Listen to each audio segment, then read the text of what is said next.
Hello student, good morning to all of you and once again welcome to class 11 accountancy.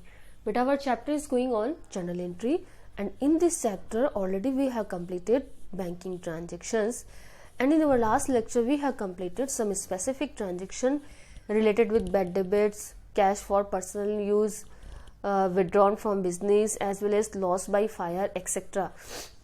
Today's lecture we will learn about opening entry. बेटा what is opening entry? In last lecture we have discuss about opening entry. Opening entry क्या होता है? आप ऐसा समझ लो कि suppose business start हुआ तो आपने बिजनेस को स्टार्ट करने की एंट्री पास कर दी. अब बिजनेस को स्टार्ट करने की एंट्री जो हमारी होती है वो हमारी एंट्री होती है cash account debited to capital account. ठीक है, cash account debited to capital account. फिर हम क्या करते हैं? एसेट्स परचेस करते हैं, रॉ मटेरियल आता है बिजनेस में, हमारे डेटर्स होते हैं, लायबिलिटीज होती हैं, इनकम होते हैं, एक्सपेंडिचर्स होते हैं. तो ऑल वी नो कि इनकम एंड एक्सपेंडिचर्स तो हमारा क्या होता है? That will be transfer to nominal account. ठीक है, वो हमारे नॉमिनल अकाउंट है and at the end of the each year वो हमारे सारे एक्सपायर्ड हो जाते हैं, प्रॉफिट एंड लॉस अकाउंट में ट्रांसफर हो जाते हैं and then we are going to know how much there is a profit and how much there is a loss. Income हर साल हर महीने जनरेट होती है, हर महीने एक्सपायर होती है. ठीक है, फिर हमें नेक्स्ट मंथ के लिए फिर वापस से वेजेस देनी होगी, सैलरी देनी होगी. ईयर टू ईयर होते हैं और सारे के अकाउंट क्लोज हो जाते हैं. हर साल नए अकाउंट खुलते हैं इनकम और एक्सपेंडिचर्स के.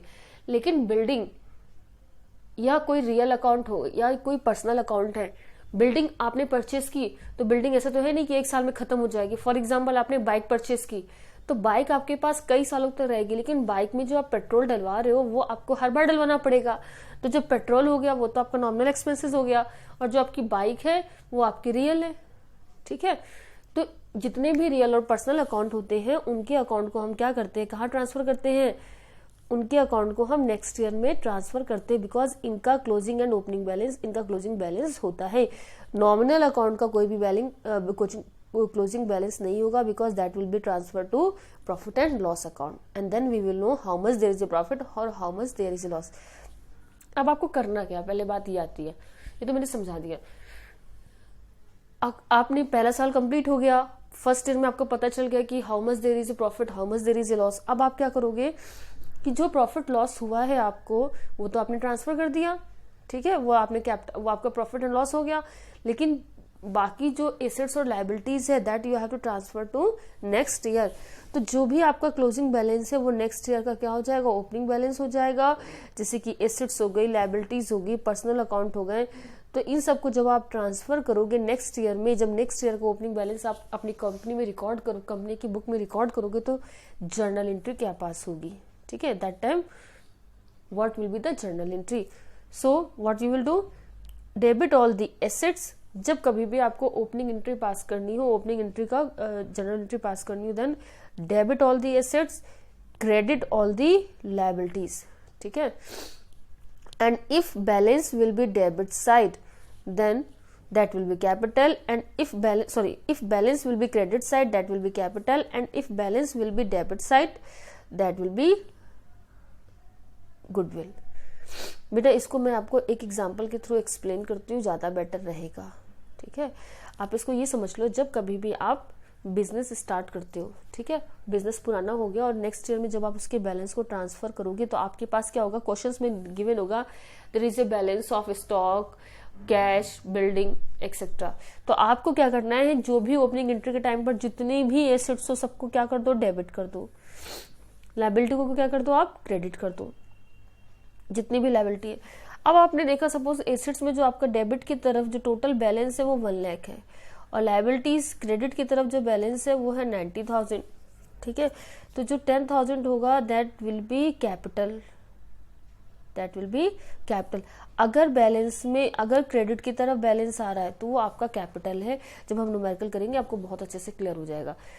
अब अगर रिवर्स हम कर लेते हैं, सपोज लायबिलिटीज क्रेडिट की तरफ बैलेंस है 1 लाख, कैपिटल है 10,000 की, तो बेटा जो आपको ये जो बैलेंस होगा वो किस तरफ आएगा? एसेट्स है आपकी 90,000 की. अब बैलेंस डेबिट में आएगा, डेबिट में 20,000 का जो बैलेंस आएगा वो आपकी क्या होगी? वो होगी आपकी एसेट्स में गुडविल. डेबिट में जो भी आएगा वो गुडविल है, लेकिन वो क्या होगी? एसेट्स होगी आपकी और एसेट्स का नाम क्या होगा? वो होगी गुडविल, तो इतना याद रखिए, अगर डेबिट में बैलेंस आता है तो गुडविल है, और अगर क्रेडिट में बैलेंस आता है तो वो कैपिटल है। ये हमारी एंट्री किसके पास होगी बेटा, ये हमारी ओपनिंग एंट्री की जर्नल एंट्री किस तरीके से पास होगी। ठीक है, अब हम एक न्यूमेरिकल ले लेते हैं और उस न्यूमेरिकल को हम सॉल्व करते हैं, तो आपको थोड़ा सा बेटर हो जाएगा। जो पिछले ट्रांजेक्शन हमने पढ़े हुए हैं वो अच्छे से आपको क्लियर हो जाएंगे। तो बेटा एक न्यूमेरिकल है हमारे पास, illustration number 21। Illustration number 21, journalise the following transactions in the book of Harpreet brothers. ठीक है, किसकी बुक में करना है, हरप्रीत ब्रदर्स की। फर्स्ट है 10,000 due from Rohit and now bad debits. Goods worth 20,000 were used by proprietors. 10,000 from Rohit are now bad debits. तो बेटा एंट्री क्या हो जाएगी बैड डेबिट्स की, bad debits account debited to Rohit account. ठीक है, bad debits account debited to Rohit account.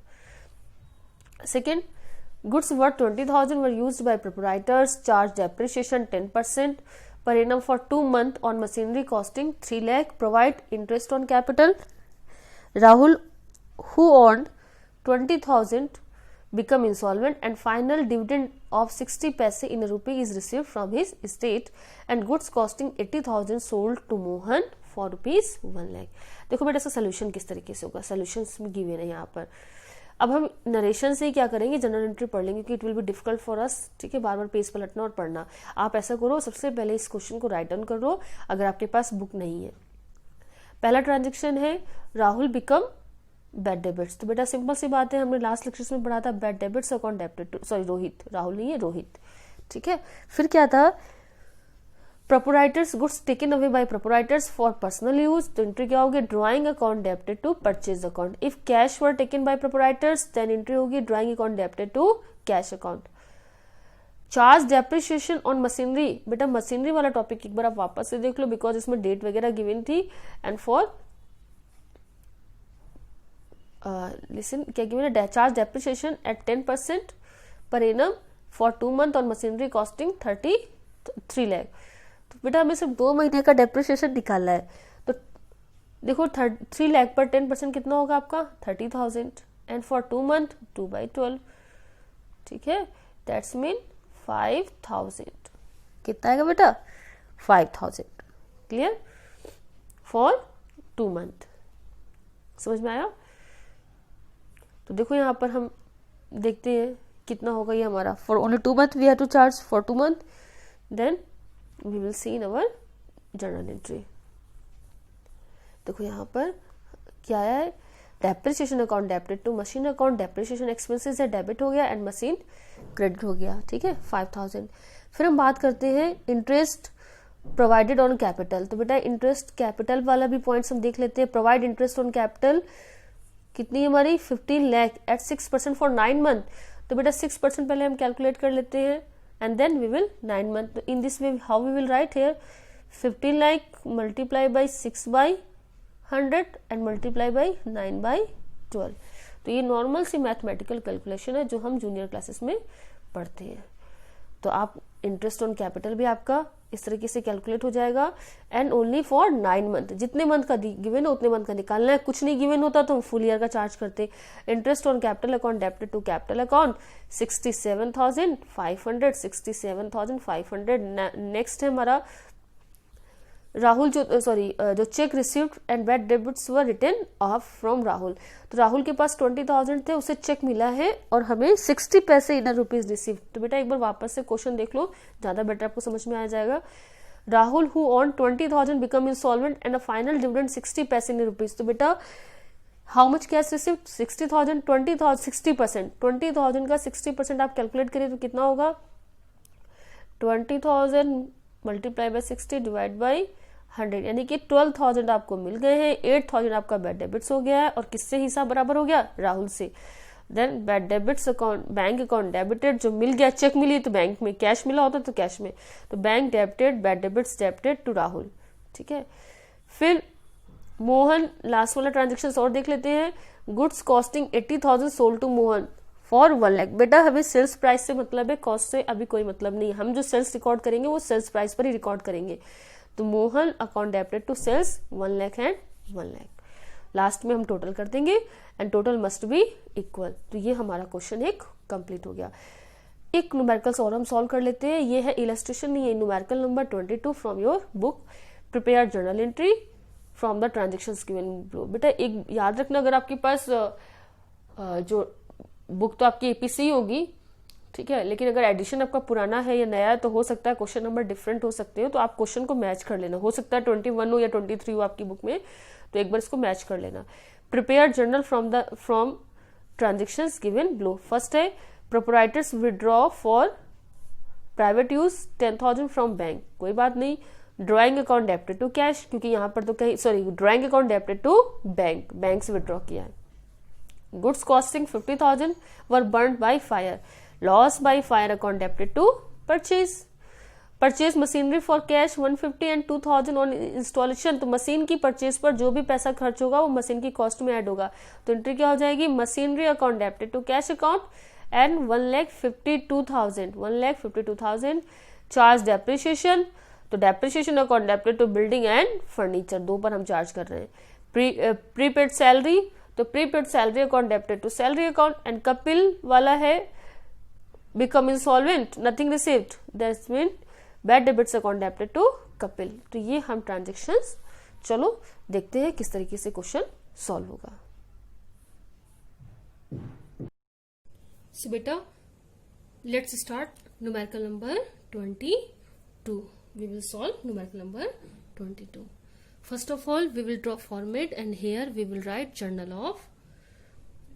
No name is given, prepare journal entry. So we will write here only journal. ठीक है? Again column. Each and every time you have to draw format and then only you have to pass journal entry date, then particular, again LF, debit amount and credit amount. You can use scale, ठीक है। First column for date, second column for particular, third for LF, now debit amount next and then credit amount. For amount you can make here sign of rupees. Left hand side always debit, right hand side always credit. So first entry here no date is given, only A and B, so you will write here A and B. First transaction, proprietors withdraw for private use 10,000 from bank. Beta proprietors withdraw for private use 10,000 rupees from bank. Personal use के लिए क्या कहलाता है इसको, whatever withdrawn by businessman for personal use known as the drawing. So drawing account debited to bank. बेटा cash तो निकाला नहीं है, ना ही गुड्स निकाला है, और बैंक से निकाला है to bank account. Narration will be withdrawn from bank for personal use, ठीक है। फर्स्ट ट्रांजेक्शन आपका हो जाएगा and after writing narration you will draw this line only. Amount how much, 10,000 debit में and then you will write 10,000 in credit column. So next transaction B is given here. Goods costing 50,000 were burned by fire. बेटा सिर्फ this much information is given here. Goods costing 50,000 were burned by fire. That's mean loss by fire account that we have learned in our last lecture. Lost by fire account debited to purchase. Goods burn हुआ है ना, अगर cash जल जाता तो हम क्या करते हैं, cash account. And then loss by fire account debited to purchase account. Narration goods burn by fire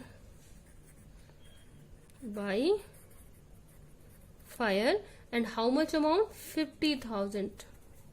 clear, 50,000 amount देखना बेटा किस तरीके से लिखनी है, 50,000 डेबिट के कॉलम में डेबिट की अमाउंट, क्रेडिट के कॉलम में क्रेडिट की अमाउंट, ठीक है। फिर देन आफ्टर ये हमारी दो एंट्रियां हो गई। नेक्स्ट है सी हमारा जो next point, it is given in our question. What is given here, proprietors purchase machinery for cash 150 and paid 2,000 for its installation. बेटा एसेट्स के टाइम पर उसकी परचेज के टाइम पर जो भी एक्सपेंडिचर्स किए जाते हैं वो सारी एसेट्स की कॉस्ट में ऐड होते हैं। तो हमने क्या परचेज किया, एसेट्स परचेज की है। एसेट्स हमारी क्या है, मशीनरी है। Then machinery account debited to cash account.